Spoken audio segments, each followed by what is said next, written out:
What's up, guys? Jay, MorninAfterKill, and I'm back here on Borderlands 2. And since we've been on the topic of amplifying the voices of those that have been drowned out of the Borderlands community, today I'd like to do a very special Borderlands retrospective to give the community a little bit of context of exactly what type of company we're dealing with here when it comes to Gearbox, 2K, and their parent company, Take-Two Interactive,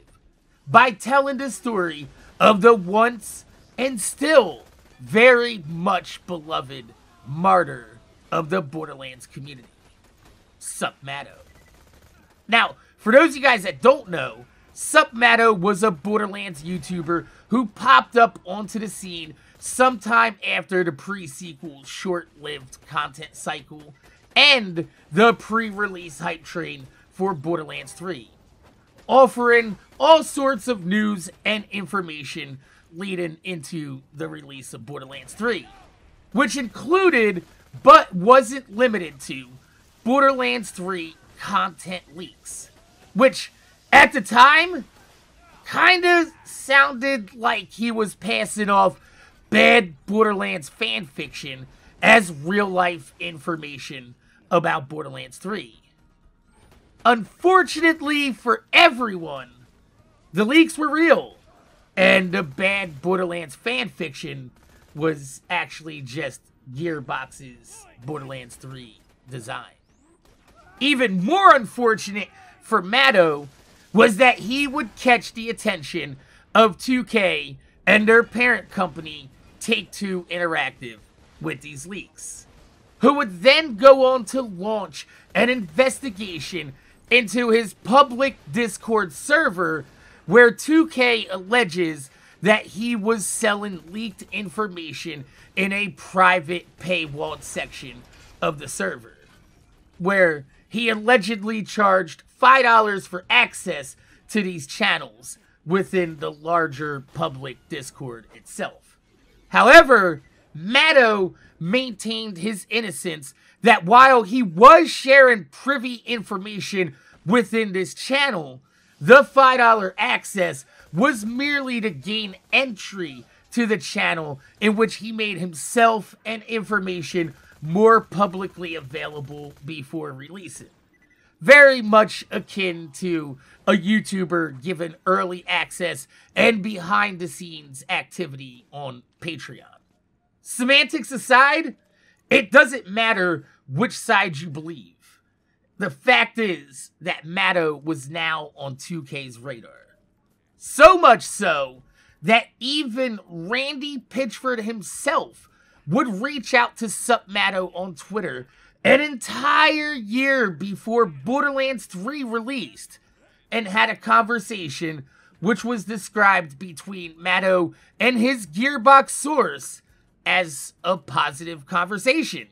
even going as far to mention that Randy contacting him personally means it doesn't seem like Matto landed himself on any sort of Gearbox blacklist. And the only way to do so would be as if his source was breaking an NDA, in which the conversations indicate that the source was adamant that he was not under an NDA and assured Matto that he wasn't breaking any laws.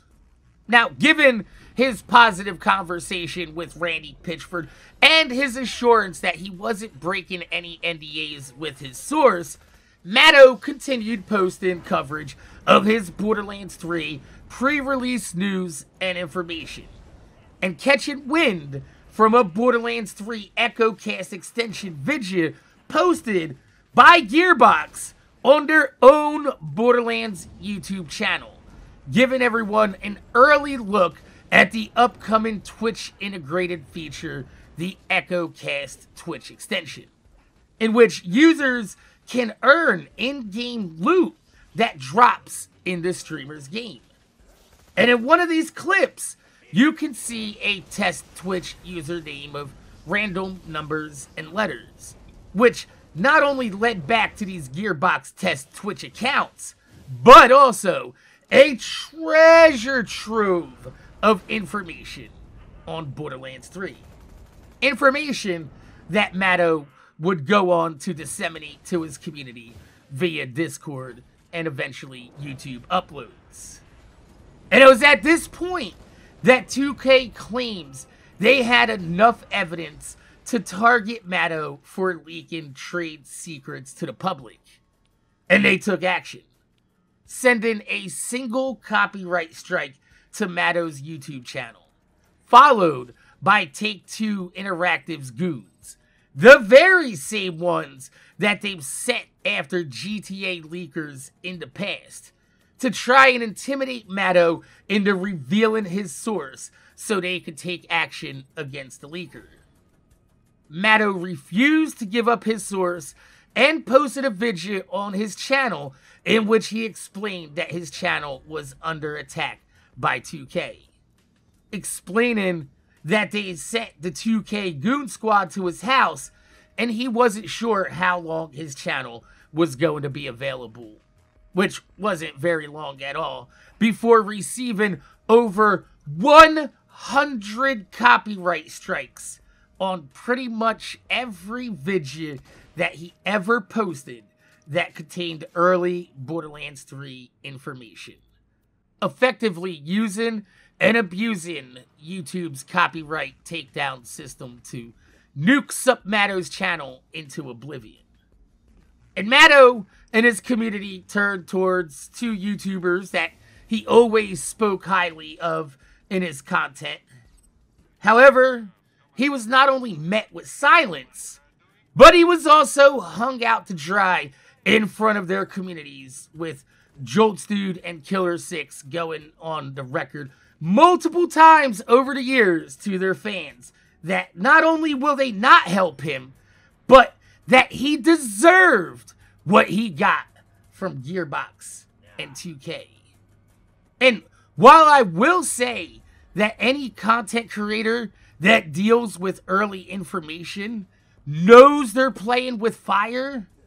117 copyright strikes in 24 hours is a bit of a knee-jerk reaction, wouldn't you say? So, my name is Jay, MorninAfterKill. I want to thank you guys for watching. Make sure you guys rate, comment, subscribe. If you really thumbs up on the video, I'd highly appreciate it because it gives me motivation to make more videos for y'all motherfuckers that watch my motherfucking videos. Now, I do want to go on record to say that while I have had no personal interactions with Matto back in the day, I honestly thought he was just passing off his own ideas for the franchise and series' pre-release news and content, which is why I pretty much kind of ignored all those leaks. And I didn't realize until he got copyright striked by 2K that his information was actually solid. However, leading up into Borderlands 3, I personally kept my hands off of all leaked information unless I had a source that I could quote in my video, like IGN or Kotaku or Gamer Rant, or, some sort of media source that I could quote. That way I don't get another cease and desist letter from 2K, because I received a few of those during the pre-sequel days for posting leaks which I thought were NDA, but when 2K traced them back to the source, they were considered fruit from the poisonous tree. But let me know what your thoughts are in the comment section down below. My name's Jay, MorninAfterKill. Thanks for watching, and I'm gonna see y'all motherfuckers later.